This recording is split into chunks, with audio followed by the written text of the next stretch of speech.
Hey, friends. Welcome to Howdy, Theologian. It's good to have y'all. Howdy. Howdy. Hey, last episode we talked about the Christian's response to violence. Yeah, we did. I didn't ask you this. Have you ever been in a fight? Like a real fist fight? A fist fight? Like a physical fight? Yes. Yeah? Yeah. With who? With one of my sisters. How'd it go? It was, it's like one of the things that I regret. Like when I think about like my emotions in that moment and then like my emotions immediately after that, I like really deeply regret that. I did see red though. I did not know that was a thing but that was real. Like I literally was like, oh, this is what it means when people say they saw red. Because I literally saw red. Was it closed fist or did you like? No, I don't want to talk about all the details. It was, I don't know. It was like a mix. Did you win? I don't want to talk about that. Okay. Well. Did you, when you got in a fight? The one time, yes. I did. Okay. Not proud of it. But it happened. Yeah. And I did win the fight. I mean, when we fight, don't we all lose? No. I mean, maybe in a spiritual way, but That's definitely not in a physical way. Okay. Yeah. Wow. Okay. Yeah. I didn't know. Way to go. I didn't know your question. Didn't know the question was going to be so unsettling for you. Well, good thing we can talk about forgiveness today, huh? I know. This is actually like a guiding moment in my life when I think about what forgiveness is. Did you ask your sister for forgiveness? That's really interesting. I actually can't remember. Oh, should we call her up right now? I think Dexter, can we do that? Can we put a phone call up right now so Elizabeth can call her sister live on air? I think I did the next day. I just can't really remember. But I'm almost positive I did. I think forgiveness is one of the hardest things that we can do as a people of faith. And I love what Richard Rohr says in this clip. So let's get into it. Yeah. If 2/3 of the teaching of Jesus is about forgiveness, it's because what forgiveness is really not about this or that. It becomes an entire attitude of forgiving reality for being what it is, forgiving the tragic flaw, forgiving an imperfect world. Got it? That's why we had to name the original sin right front and center, even though it was poorly named. To say that there is a fly in the ointment of reality, and it's in your struggle with that wound, that fly in the ointment, that dilemma, that contradiction, that paradox that you are and that everything else is, that you move from unconsciousness to consciousness in the struggle itself.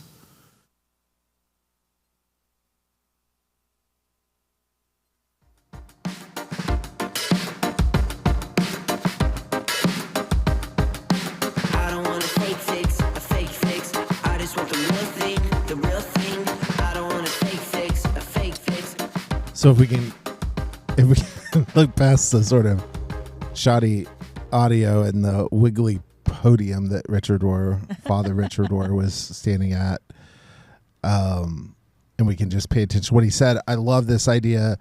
Forgiveness is forgiving reality for what it is.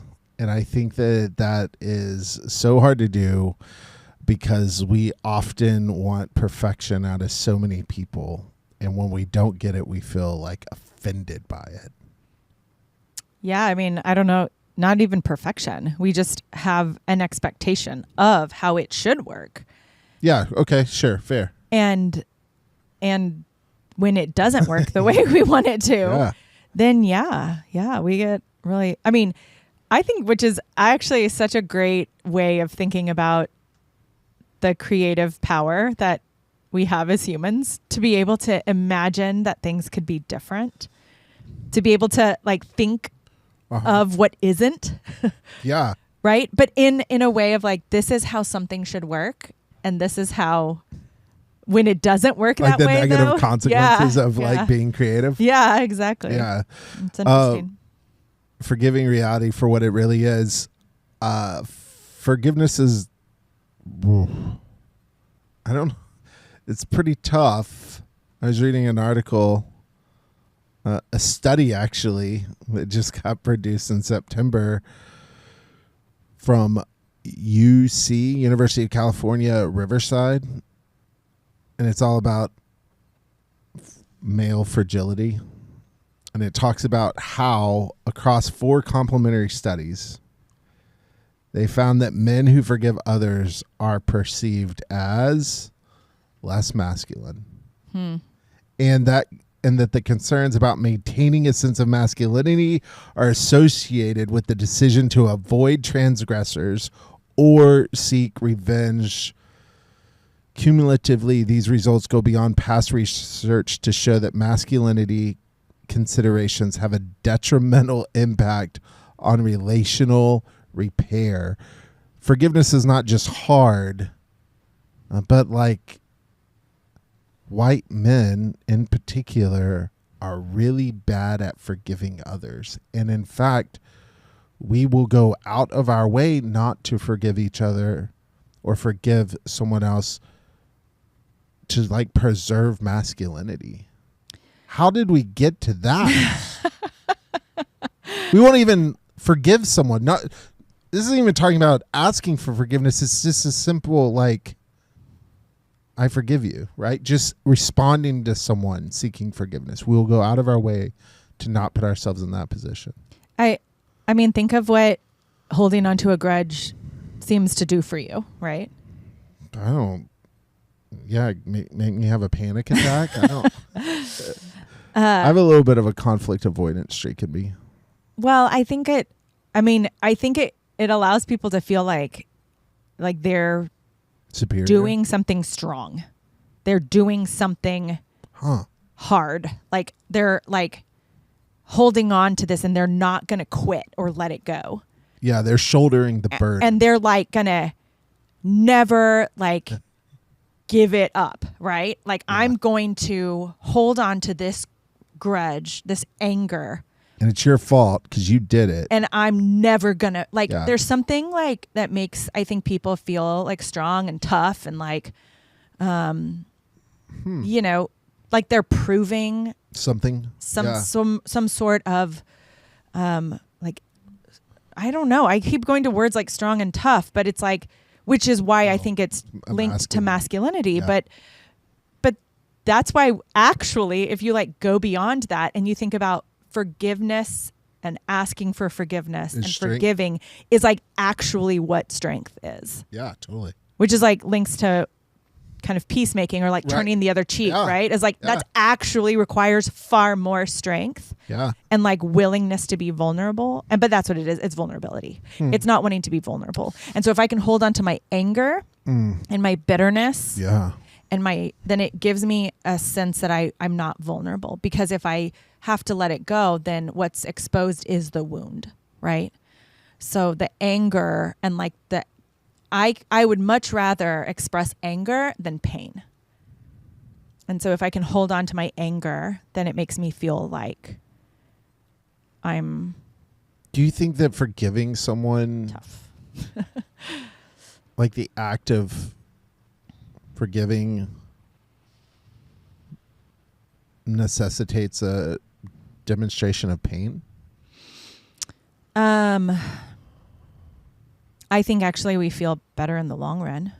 I guess we have to come face to face with the transgression or the harm done. And like I'm just thinking about like there is something that happened, not actually to me, but to someone that I love very much. And I really was like, someone else like did something to this person I love. And I literally remember thinking, I will never be able to forgive this person because they did such harm.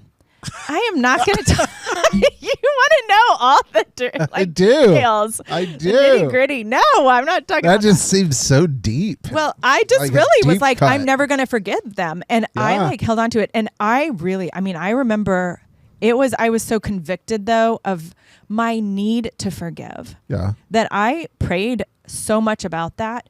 And it is literally only by God's grace that I've been able to forgive this person, because I couldn't have done it myself, because I didn't want to like face the reality of that broken situation. And I didn't want to like even like admit that my loved one then, you know, I didn't want to like recognize even the pain of my loved one. It was, instead of like having to comfort my loved one, I would rather like hold anger at this other person. I think it's a natural response though, right? Because revenge, protection, turning inward, like I think that's what Richard Rohr is getting after when he talks about the like reality has a fly in the ointment that he calls, you know, original sin. Like there is this natural tendency we have to like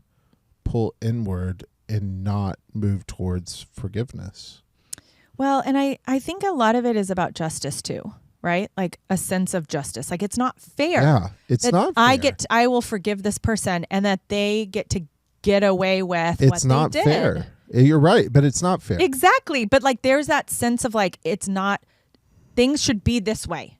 It should work that if you do this, then this happens. Yeah, eye for an eye. An eye for an eye. And like, it should be this way. Things should operate fairly. There should be justice. I mean, it's funny. We really love justice when it's about other people's mistakes, but we are very thankful for grace when it comes to our mistakes, I think. And so I think forgiveness is about a sense of saying, okay, I'm going to actually release justice, but maybe forgiveness as actually a part of justice. I have a friend. We're still friends.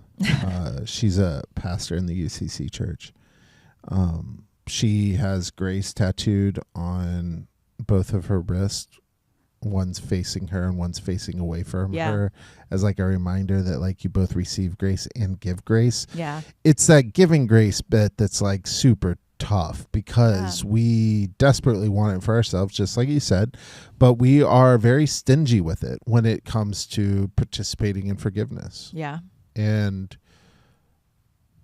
what do you think it was that happened for you to be able to move to that place of like, I mean, I had to, it was not a quick like snap.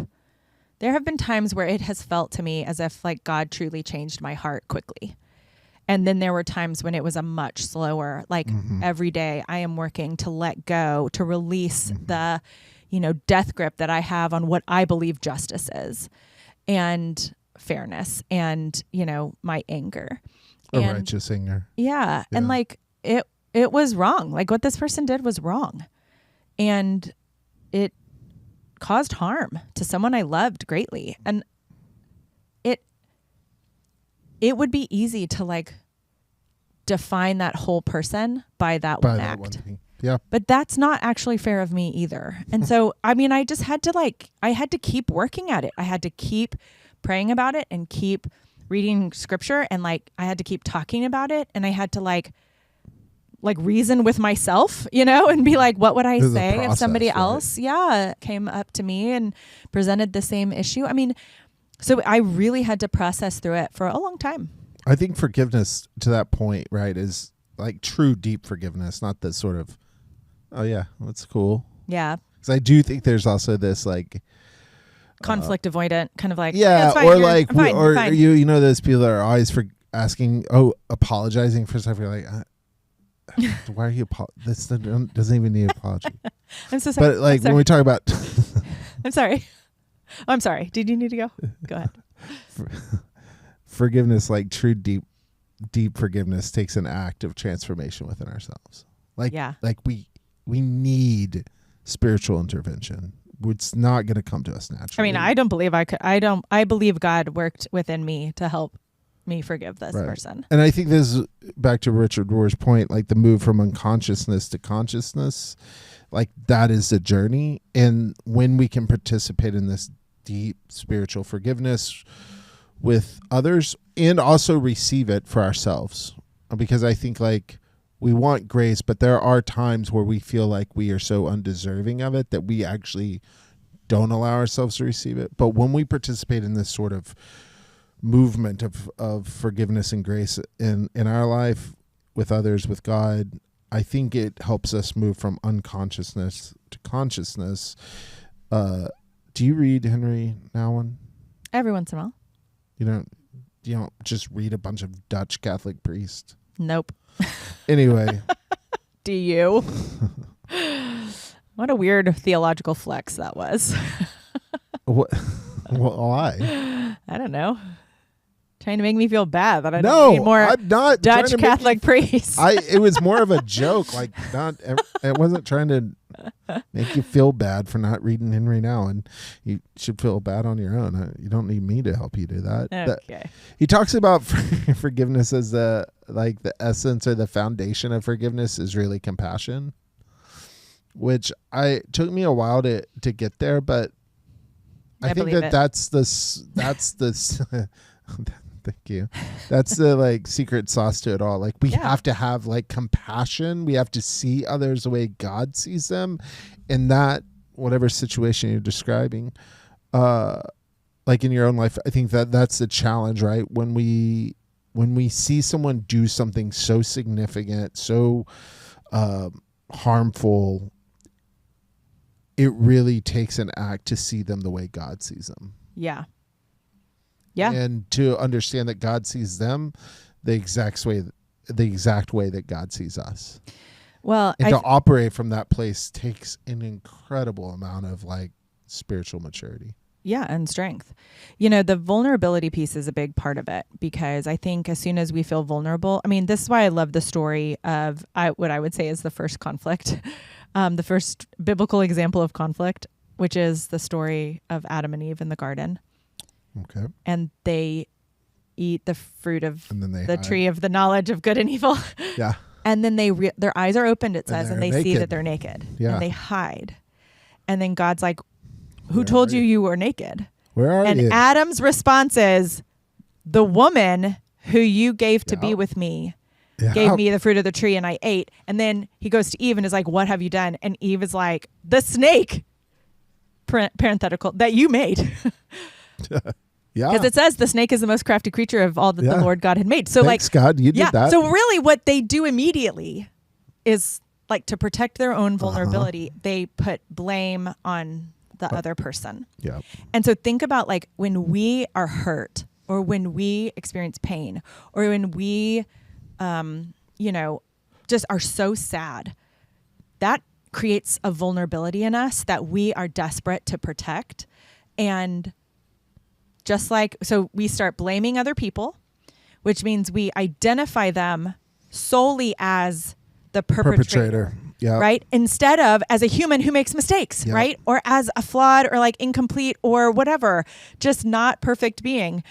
And so instead of compassion, then we go to blame. Yeah. And blame allows us to hold on to that narrative that the other person is totally wrong. Mm-hmm. And we are just this, victim essentially, or our loved ones or whatever. And we other them, and we then justify our treatment of them and our separation from them. And we celebrate if they experience pain and harm and, all sorts of terrible things. And they're we by othering and separating and blaming, we can hold on to our superiority and ultimately our protection. Yeah, Henry Nouwen would say that when we do that,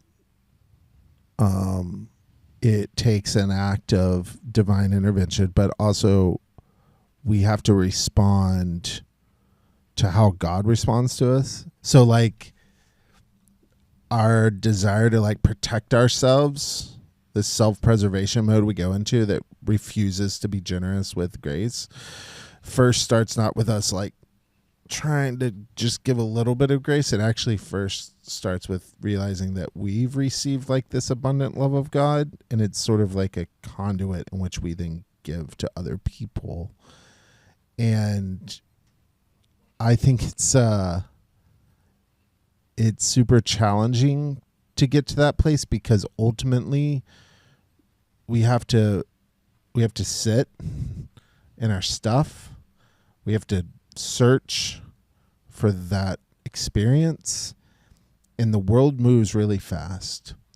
And I think a lot of us hold on to our stuff because we don't either have the time, or perceive like we don't have the time, or don't create the time to do the hard work of both recognizing God's grace in our own life and then putting ourselves in a position to be more compassionate to others. And I think people can go an incredibly long amount of time harboring anger or resentment, and it has detrimental effects on our relationships, not just with the aggrieved, with that one person, right? But also with others in our sphere. It has detrimental effects on our own physical health, our spiritual health, our job performance, how we parent, how we learn new things, our creativity. I mean, like, carrying that around, which we talked about at the very beginning, this idea that we're going to carry this thing because it shows that we're strong, actually makes us weaker, far weaker than we were designed to be. Yeah. And it, as a pastor, it's the one thing that I wish I could like fix for people, because I meet with folks all the time who just cannot let go of that thing. They cannot move to a place of forgiveness. Even if they say they have, they act as if they haven't. You know, all their language is still rooted in right. Oh, I've forgiven them, but then they can't stop talking about it, or they can't stop referring to that instance. And it's just, I think it's a really tough thing for us. I think it is. I mean, Adam and Eve in that story, they made themselves clothes out of fig leaves, right? Which apparently are very itchy. But like, what would it have been like if Adam and Eve had been? What do you mean they're itchy? Like, fig leaves are not like soft against your skin. They're like prickly. So just think about where they might have placed those fig leaves. Okay, I know where they... Okay, then let me just keep talking this less about the fig leaves. My point, though... But what leaf is soft? Magnolia leaves? Those are very soft and shiny. Okay. Smooth. Sorry. Okay. Keep going. The point, though, is they make themselves like insufficient clothing. Because they they're make so themselves ashamed. uncomfortable out of their shame. They make themselves insufficient, uncomfortable clothing. And what if they had just stayed there? They had refused to show up when God called them. And you know what God does? God actually makes them clothes of animal skins. God is referred to as he in that story. The Lord God, he. But so when I think about it, I'm just saying, I just want to please forgive me for gendering God. I don't believe God is gendered, but in that story, God is often referred to as he. So when I'm thinking about it, it's hard not to just think of that. Anyway, the point is, God makes them clothes that are so much better suited for their needs. Yeah. And offers them, even though God is angry at their behavior, God offers them free. I mean, God offers them grace, childbirth, pains. Look, and there are different sources for the different parts of that story. I know. But I love that part where God makes them comfortable clothing. And because God is offering them, even in the midst of this, saying, look, don't stay in your shame and don't stay in your discomfort. Let's go get to work and get through it. Yeah. Here's something that'll help you move through this. And I just think that's really a powerful detail. And it's a reminder, though, like, how many of us, though, would rather just stay hidden and not even let God, not even show up for God, like not even be vulnerable to God. So we stay hidden and we hold on to our thing and we don't actually let God's grace work in our lives and give us, better clothing. That's really good. I mean, when I think of compassion, the other scripture I think of is Jesus on the cross in the Gospel of Luke, where he looks out as they've crucified the thieves next to him. And, they're in the midst of, mocking him and gambling for his clothes and all sorts of just disrespectful, Awful stuff. And he looks out and he says, Father, forgive them, for they don't know what they're doing. And when I think of compassion, I mean, that's like the epitome of compassion for me. Because Jesus doesn't say, like, help me, Lord, to forgive them because they're a bunch of a-holes. Jesus says, and then I think of Jesus, looking out at the crowds, and he has compassion on them because they're like sheep without a shepherd. And like, when you think of compassion, I mean, it's like, this is an example of him looking out once more on the crowds of people and having compassion for them because they don't know what they're doing, because they can't understand and they can't see, and they're just reacting and responding to this fear and this vulnerability and self-preservation, and they don't know. They don't know what they're doing.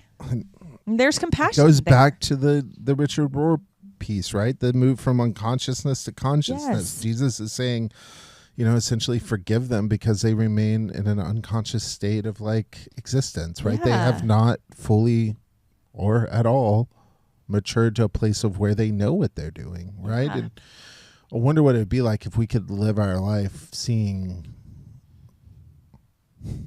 others, especially those that we disagree with politically or religiously or socially, what it would look like for us to have compassion in the same way that Christ has compassion, not in a holier than thou, right? Not in a I'm enlightened and they're not, so forgive them, but in a real recognition that we all come from this place of like only being able to see through a mirror dimly, right? Yeah. And we don't have the ability to see it all.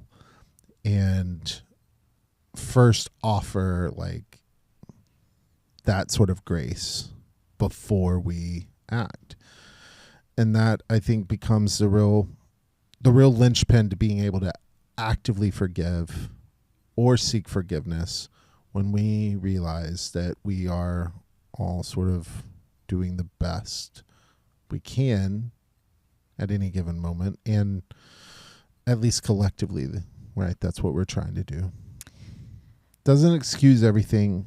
Clearly there's wrongs that need to be, fixed. I think forgiveness and reconciliation is a hard process. Forgiveness is just part of it. just a way to center ourselves in like the prospects of forgiveness is by recognizing that we're all sort of limited. Well, I was going to say one of the things that I started one Lenten season was whenever I got mad in the car while driving at another driver, whenever I got mad at another driver, I would say a prayer asking for God to forgive me. And it like kind of literally like physiologically calmed me down in that moment, because it was like this very like just go-to reminder that like I needed forgiveness. And so as a recipient of God's grace and forgiveness, I can love it, like offer that to others. So it's my go-to prayer at communion. And when I kneel and when I'm angry, I actually ask God to forgive me. Yeah. I love it. Yeah. Not because of my anger, but like just to say like, God, I'm a sinner. Like actually it's like a standard Catholic prayer. I think I might have like spoken it on this podcast before. Yeah. Yeah. Jesus Christ, Son of God, forgive me. A sinner. The end. Son of God, have mercy on me, a sinner. That's what I say. Jesus Christ, Son of God, have mercy on me, a sinner. Yeah. And it's just like that touch point of, again, being more aware of my own issues and my own perspective, and a reminder that even without asking, I receive mercy and grace and forgiveness. But like when I'm asked for it, then it's like that awareness of it sinks in. And then in my awareness of it, I can then offer it to others. I think it's great. So anyway. Love it. Yeah. I hope you can forgive someone this week. And forgive yourself. I'll work on that. All right. Friends, thanks for listening to Howdy, Theologian. This is a podcast for all who want to better understand Christian theology from a progressive perspective. And learn to forgive.